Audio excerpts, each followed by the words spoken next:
Hello and welcome to the Fedora Files. I'm Gregory Fedora, and with me today is Mr. Mark Hires. Hello, Mr. Mark. How are you doing? Are you Good. okay? Good. You're there. You're there. So you are a fascinating individual, and you're like multifaceted, multi-talented. You've done many things, but what I want to talk to you about, because you give of yourself like constantly, like you're one of these people who is a giver, and in today's world there's not many people who are willing to do that, like give of themselves in the amount that you do. And I kind of want you to tell your story because I think it is inspiring to hear. But you went to school and you were an educator in the public school system, and you moved from that to much more, and you started your own school. You started this after school program, and you're also now a pastor of a church. But what I want to start, I think, because it started from schooling to Rhinos, correct? what Yes. so what led you to, like, you were a school teacher, to say, and also explain what Rhinos is. What was Sure. Rhinos, and what led you to start this program? So growing up in St. Augustine my entire life, being a local boy, St. Augustine High School to St. John's River Community College to Flagler College, moved away a couple of years, came back to raise a family because I knew this is where I wanted to grow up and raise my kids because St. Augustine's pretty awesome. And I've always been working with kids ever since I was 18 years old as a young life leader, and then ended up me teaching at an inner city school here. I was there for about 5 years, and then got an opportunity to go and be a youth pastor at a church, which I didn't really. Really wasn't a church guy. I was more like just a Christian that just loved hanging out with kids and teaching them about Jesus. But then I got an opportunity, and I had no idea what I was doing or getting into. And I was there 10 years, and I grew up a lot. Um, to the point where I realized I needed to do something more. St. Augustine, there's 20,000 kids between the ages of 12 and 18 with nothing to do. And so historically, all of the youth type places were creepy and dark. And I was like, what if we could have a place where it wasn't like that? And we could just engage kids at their level. And so get to know kids and be a support for families. And so I ended up leaving my job after 10 years with no money in the bank and no rich uncle and 3 kids under 10. I call it a faith moment. It's kind of like, I don't, they say God's a provider, and I never had really experienced that. So I really needed to do that. And so my wife was supportive. And so we left the church and everything we knew of comfort. And then, so I just did everything I could to provide for my family. 6 months later, my best friend from 5th grade, Tom Rossi, took me to lunch one day, and he gave me a nice gift so that I could start my nonprofit, which we called Rhinos. And it's Rhinos because rhinos run 30 miles an hour, weigh 3,000 pounds, and only see about 3 feet. So I call them a animal of faith.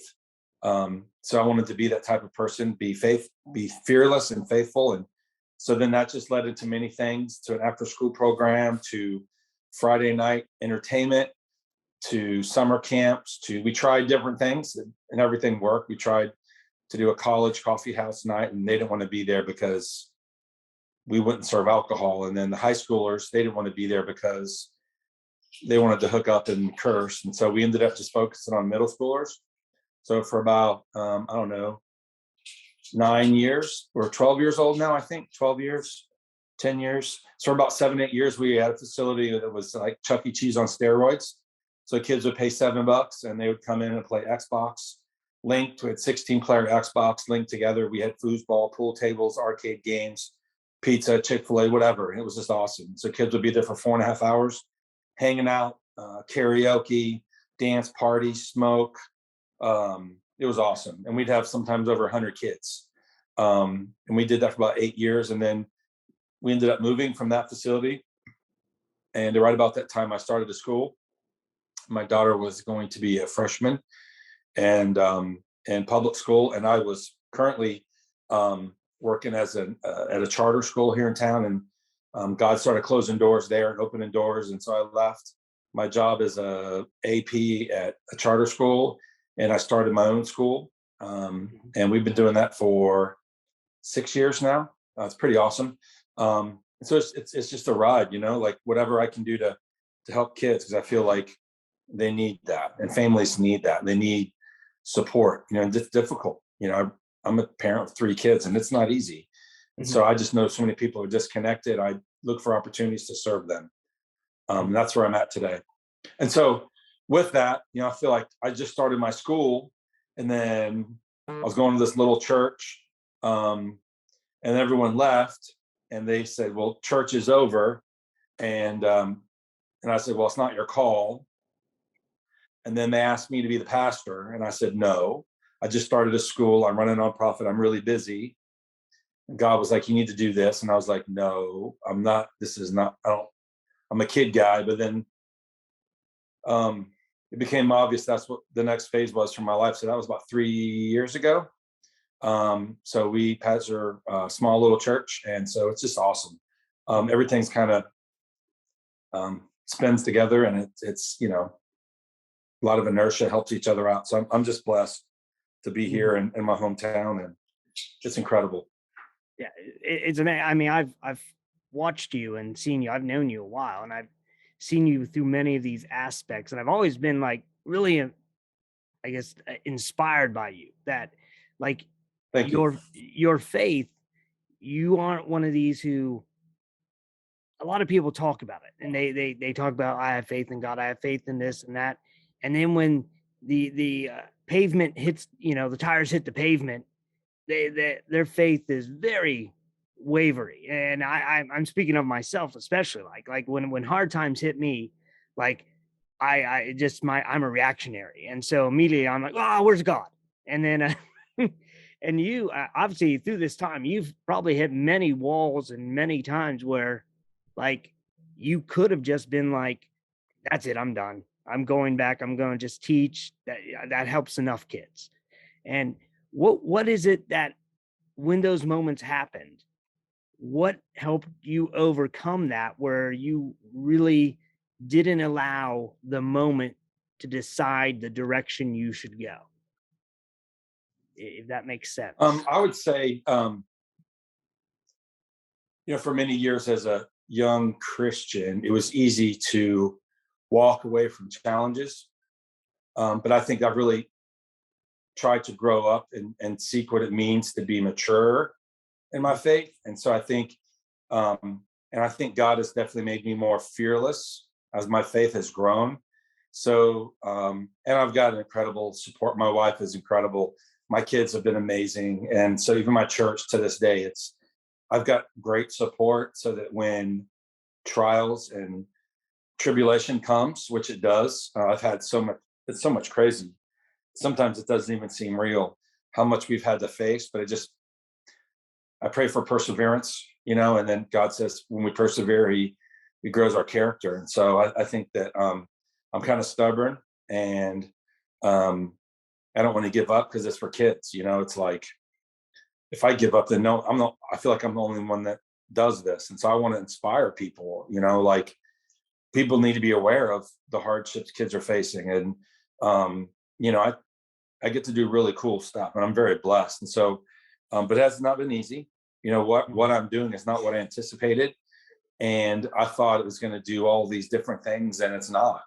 I thought that St. Augustine would greet me with open arms, but it's been a struggle as a nonprofit. It's hard to, I don't really have boosters and all this money, and so I do a lot, and I'm fine with that. Like I'm not complaining.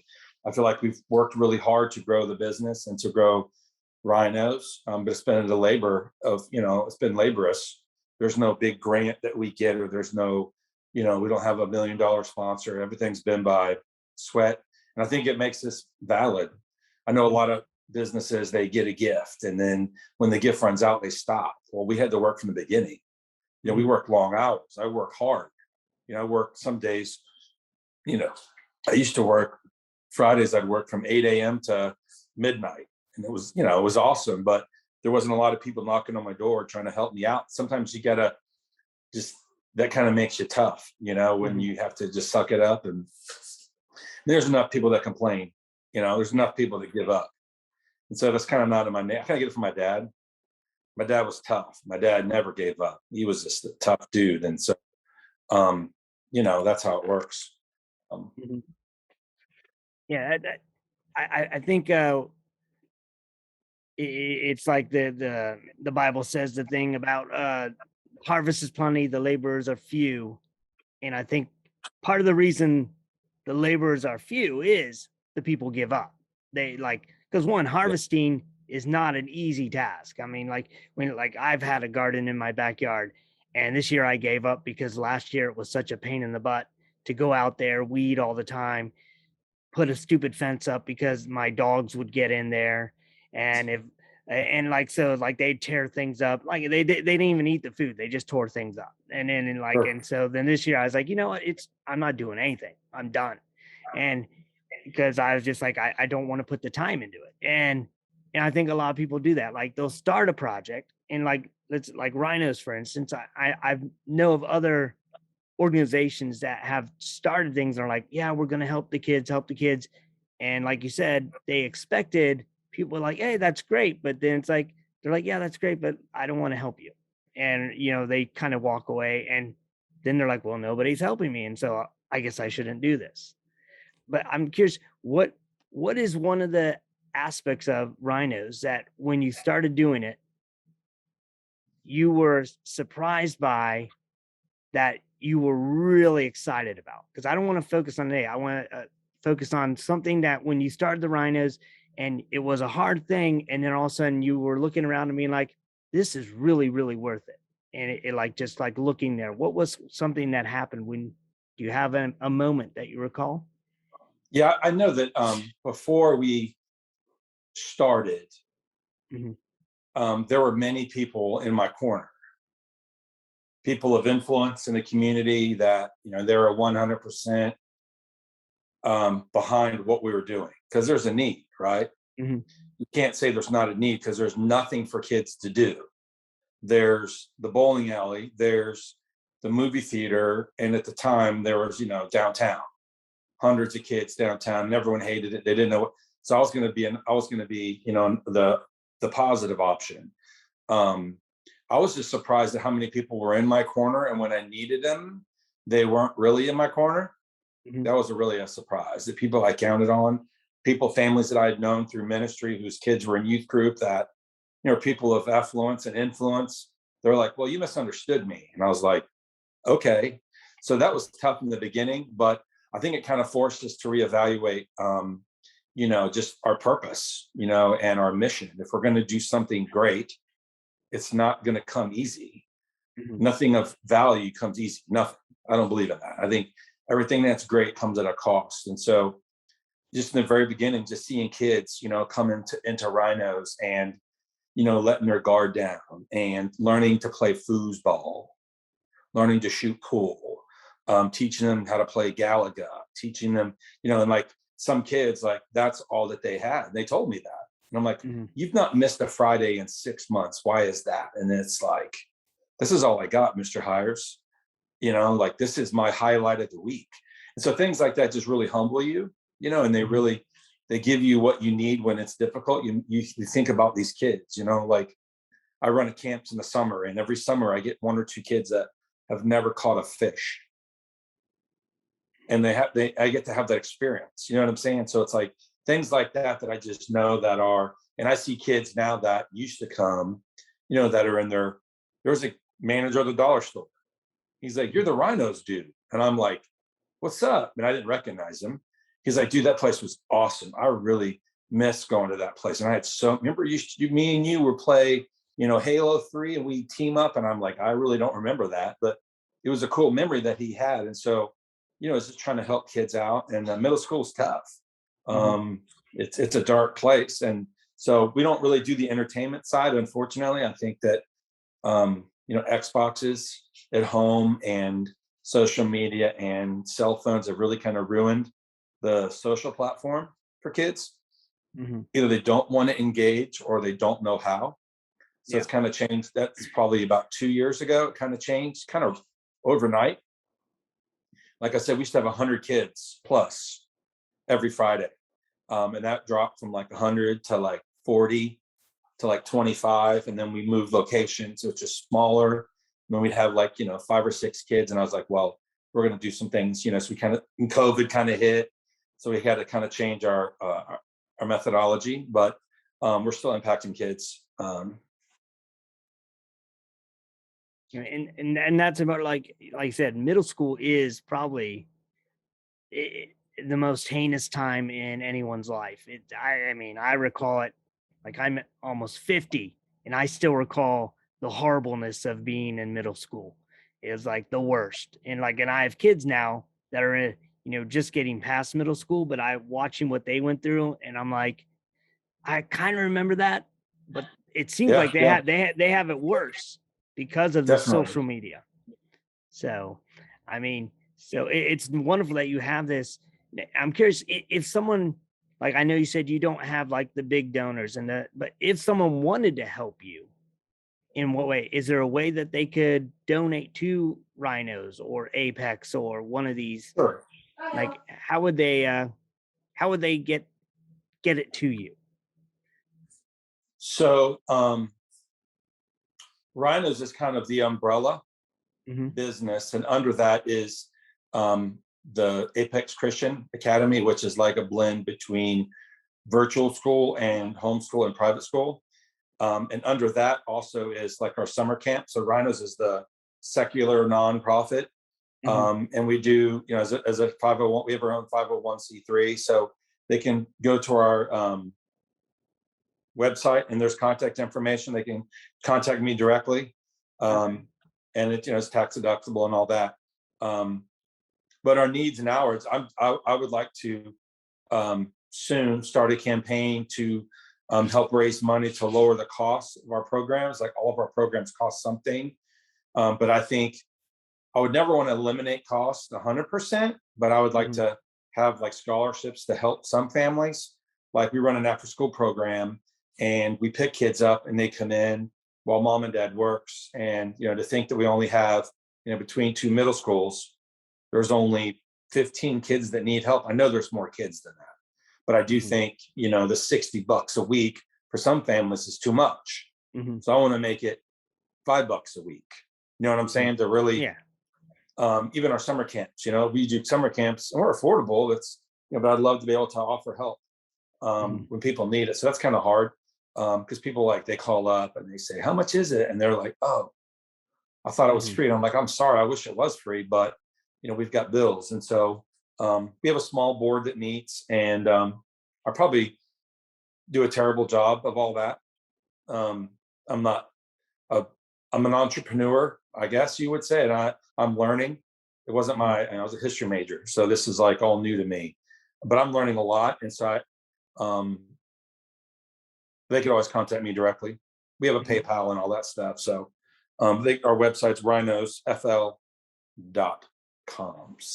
Rhinos. Yes. Nice. Rhinosfl.com. That's easy to remember. Easy. That's awesome. So you've been through the gamut because you've done this like many years. If someone like listening to this got the idea that, oh, I want to do something similar, what advice would you give them if they're at step one, which is just, I want to do this? What would you tell them should be step 2 and 3? So I would say step number 1, don't do it. Run away. Step 2, rob a bank.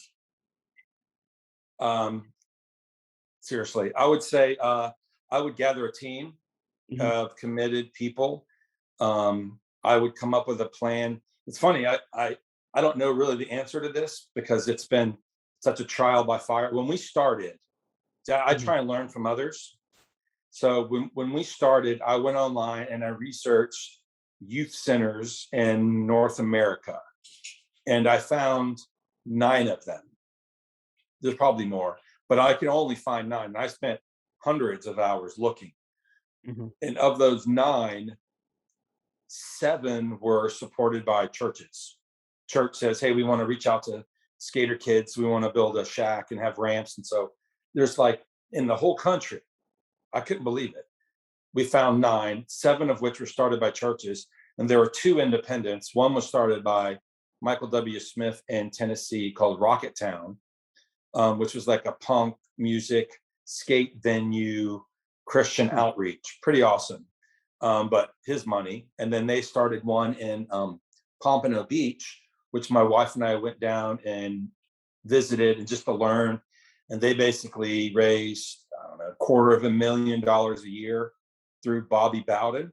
He was on their board. So so we kind of took all of that and we learned our own. So people call me, believe it or not, all over the country. I probably had, I don't know, in the last year, 15 people contact me because they want to start a Rhinos. Now it's hard. Like they're in Oklahoma and California and Idaho and Michigan. And I talk to them a little bit, but it's hard.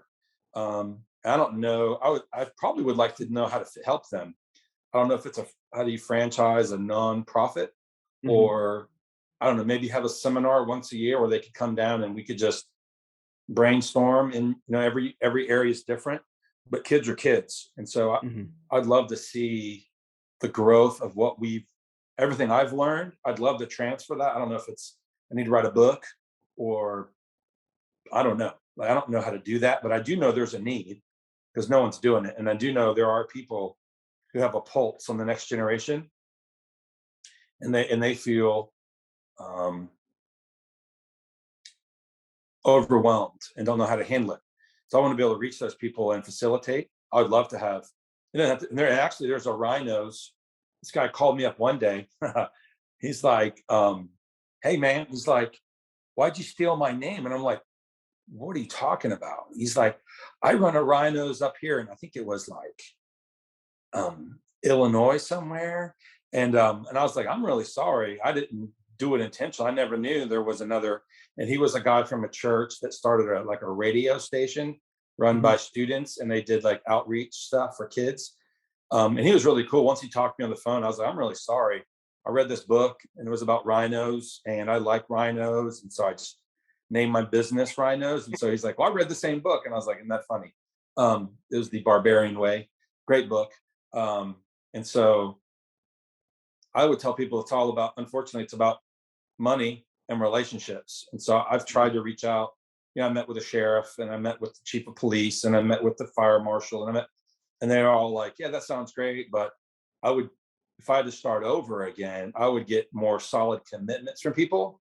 Like when people, they're feeling it and they want to be involved, then you need to jump on it. Yeah. Like people say, I want it because if you don't use them, you lose them. It's kind of like volunteers. Someone wants to volunteer, find a job or else they're going to be gone. And so from the beginning, I probably didn't do a good job of capitalizing on that. And I met with all the groups. I met with the Kiwanis and I met with the all of them. There's like, the Rotaries, and they didn't really get what we were trying to do. So I don't think I was really clear or conveyed the right message. And it's kind of like, I feel that I kind of missed that opportunity. So I would share my vision because I was talking about, talking with a bunch of dudes that are 60 plus at the Rotary and sharing my heart with lost kids. And they're trying to figure out why I'm asking money for Xboxes. They probably didn't even know what those were. And they're like, why you want to ask for money to play games with kids? And I was like, wait, you missed what I was talking about. So like educating people on how you reach kids, and so it's just been hard. I would reconnect with parachurch ministries and local ministries because that was our goal, was to like, I don't know the answer, but like we've missed an opportunity to connect with local churches. And I have tried. And they just, I said, I got 100 middle schoolers at my place. I'd love for your youth leaders to come hang out. And I'm not trying to throw anyone on the bus, but for 8 years, no one would show up. And so we started inviting kids our own church, started having lock-ins after we'd have, 30, 40 dudes in a lock-in after a Friday night. They'd be up till, it was awesome. But I don't know, like I missed something somewhere along the way where I don't have the partnership and the connection in the community that I thought I would have. I'm from here, I'm a good old boy. Um, but I think St. Augustine's more, not as much as it used to be. It's more watered down. Like I met a guy one time from Palaca, and he said, if you were doing this in Palaca, you would have everything you wanted because they get it. And it's not watered down, and they get what you're trying to do with kids. And here being such a transit population in St. Augustine with so many people, you know what I'm saying? It's different. So I think you just got to utilize and just be really clear and get a team. And many hands make light work. And I would have a marketing team. I'd have a fundraising team. I'd have a, facility team. I'd have a management team. And I would meet and I'd work on those relationships and build synergy and then work together. Because kids will come. Kids need it everywhere. We live in a dark time, and I'm not thinking we're taking advantage of our most valuable resource, which is the next generation. So call me. Yeah, Let's do definitely. Yeah, well, I do think that you really haven't missed an opportunity, because I think that you're in the right place where you need to be, and I think that opportunities, like, they come and go, and I think like some have passed, but those opportunities, like life isn't a straight line; it's a curvy place, and I think some of those opportunities you think you've missed may come back around, and when they do, you just this time to jump on them. And Yeah. like, I think we learn, and I think what you're doing is amazing. Honestly, I think it's phenomenal. I wish I lived closer, because I would have had my kids going there, definitely. But it was quite a commute to go down there for my Little kids. bit. So Airfare get a little pricey. yeah, unless you could somehow have people give money for airfare, then that would have been that would have. For your kids to come to Rhinos. Yes, So I just could mine, school them in nobody foosball. else's. Yeah, Nobody. yeah, you would school all of my kids at foosball. Like, you That's would school okay. me at foosball. I'm not that good at it. It's So, funny, kids make fun of foosball until and they then play it, and yeah, and they're then like, it's over. they're addicted to it. Like, Yeah, it's way more fun than the Xbox. Like, I think so. I like Xbox, but yeah, I like me a little Skyrim every now and often. But good game of foosball, break a sweat. oh, definitely. But I do think, though, you're right, though. I do think that lessons been learned, and I do think a lot of people, they saw it when we were brand new, and they said, how long have you been doing this? And you're talking in theory. This is what, it would be different. And I probably need to slow down and, go back and redo things and reconnect. As I'm saying this, I'm thinking really fast ahead. But to say, hey, we've been doing this, we want to do more. I've been doing this for 12 years versus, we want to start next month. I think it does make a difference to people. I was told that years Yes. ago, hey, people don't like to give to something that's brand new, regardless of what it may be. And so I think that, utilizing past relationships, like you said, it'll come full circle. So I'm eager for that. Yeah. I mean, you've been doing it over a decade. So, I mean, Right. Over a decade. Yeah. Most businesses don't even last 5 years. Yeah. So, I mean, you got that going. And so Amen, brother. I'm excited to see where you go next with this, with both Apex and Rhinos and just everything. I'm just excited to see where you go in life next, because you don't do anything small. Like you are like a Rhino. You just charge 30 miles an hour and can only see 3 feet in front of you, and you just go. You don't care. I hope so. Yeah, that's amazing to me. I've been timid enough in my life, and I've been afraid. But not as long as I've known you. I don't think I've ever known you timid. So I don't. You intimidated me a little bit back in the day. Let's be honest. Maybe I've no idea why. When you would, the gun show, you'd show off the guns and you would scare people. Yeah, true. That's true. I can't help, genetics. So yes. Well, I want to thank you for coming on, and I'll remind people again, if they can and want to help out and find out more how they can help, it's rhinosfl.com, and go there, check it out. You can speak to Mark directly. All his information's there, and call him. Call him, not maybe, definitely. And he will. I'm fired up, and I don't know why. Just talking to you gets me all fired. Yes, mine looks more like a kidney. There we go. It does. There we go. That's better. But thank you. Apex. Yeah, thank you. Thank you for Thanks. coming, because I know you're busy and you got No, we're good, many man. things. Anytime. But I know, but you've got a lot to do, and you gave me your time, and I appreciate that. Appreciate And, you. Oh, thank you. So those of you watching, I hope this inspired you to do more than what you're doing and see that it is possible. And as always, stay safe and keep searching.